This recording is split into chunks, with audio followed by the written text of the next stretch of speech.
I was recently on board Independence of the Seas for transatlantic crossing from Southampton, UK to Miami, Florida. This was my first time on a transatlantic and I found it was very enjoyable, enough that I wanted to make a video to talk about it. First, I want to go over the pros, the cons, and the mixed, and then go into detail about the things I noticed. Now, a quick disclaimer, this was my personal experience, so yours will vary between cruise lines and even across ships within the same fleet.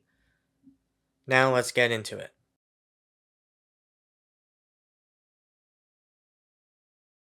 It is important to first establish our itinerary. This was a 14-day cruise. Day 1 we left Southampton, Day 2 was at sea, on Day 3 we docked in A Coruña, the next day was in Vigo. Then we sailed a short distance to Lisbon for Day 5. It then took us one full day of sailing to get to Madeira. After Madeira we had 6 straight days at sea, and on Day 14 of the cruise we made it to Nassau. After Nassau, it was a short distance to Miami where we docked the next day and the cruise ended.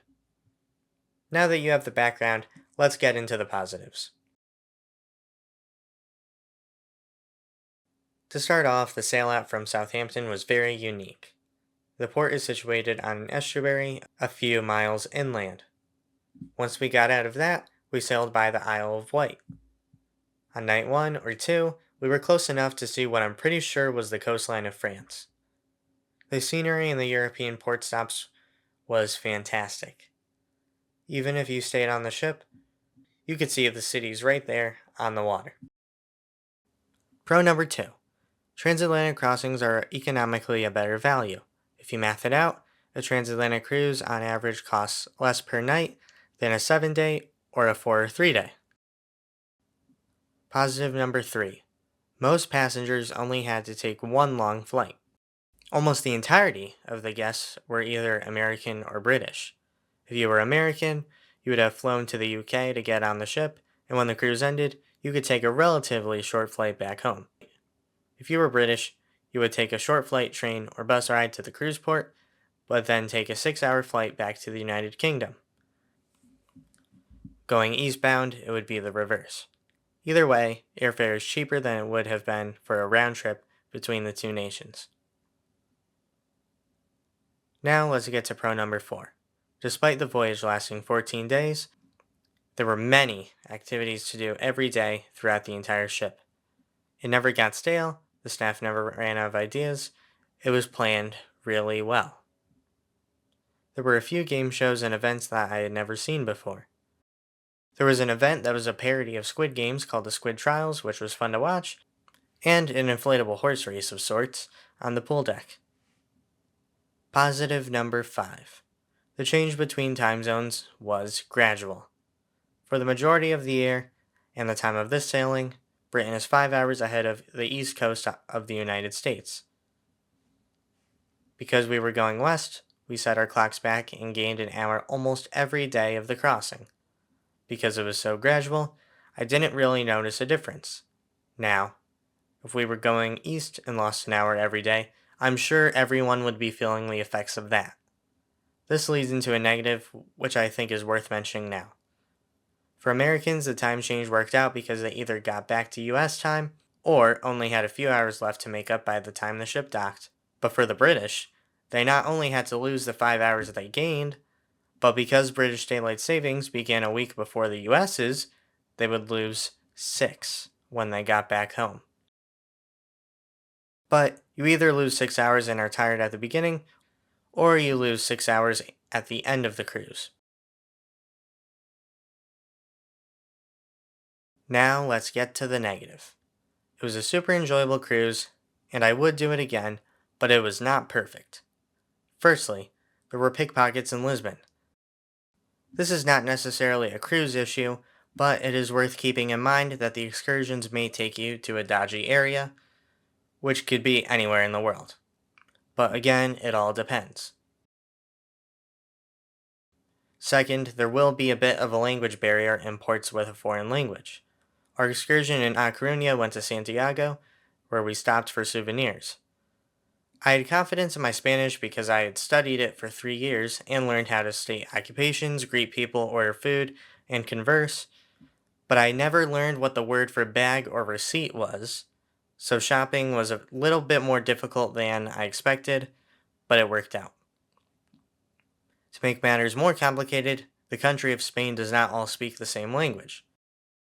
The province Galicia, where A Coruña, Santiago, and Vigo all are, primarily speak Galician, a language which is more similar to Portuguese than it is standard Spanish.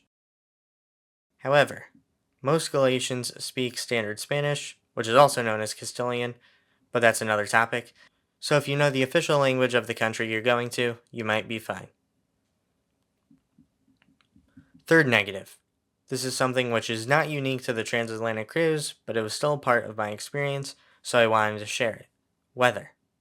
Weather can come out of anywhere.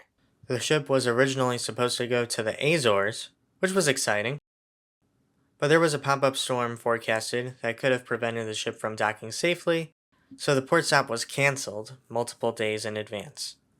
Instead, we went to Madeira, which was absolutely amazing. Negative number 4. The customs line was brutal. For me, going through the customs line after getting off the ship in Miami took 1 hour and 45 minutes of waiting. The gangway would open for a few minutes to let people off, and then close for 20. This cycle would happen multiple times. Evidently, our ship, Independence of the Seas, departed Miami 2 hours later than scheduled that day. While I do not know for sure if the long customs line was a factor in that, I would not be surprised if it was. Unlike a round-trip sailing, where you sail into the same country you departed from, customs were more serious because the ship left from a foreign port. It was important to consider that this occurred during the American government shutdown, so there weren't as many agents there as there normally would be. However, at least half of the customs booths were occupied, so even with all the agents there, it could have taken upwards of 45 minutes otherwise, but it's impossible to know for sure.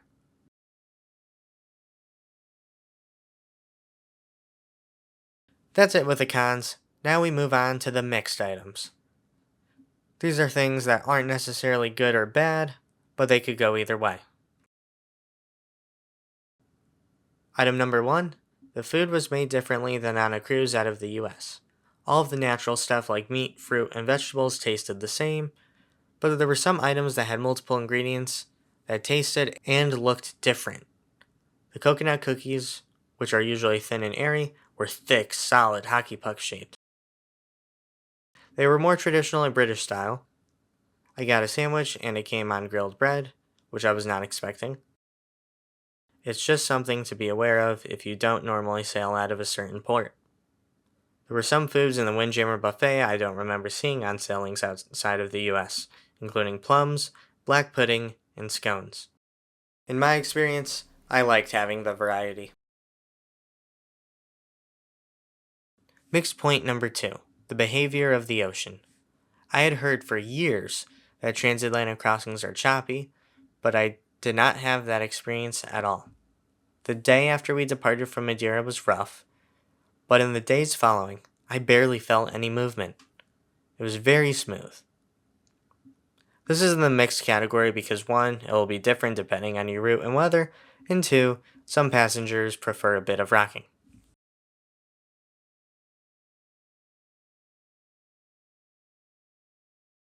I would like to take this time at the end of the video to go over a few more interesting details. For the majority of the sailing, we had good weather. Heading out of Southampton during the fall, the cruise started off quite brisk and cloudy, and it was not comfortable outside. Once we got to Spain, it was warmer and more comfortable. And by the time we got to Madeira, it was more traditional cruise weather. On our way from Madeira to Miami, our captain said that he was taking us on a more southern route so that the weather was warmer. There was some rain scattered around in the 6 days it took us to get to the United States, but for the majority of the time it was sunny out. There were many fun events throughout the week.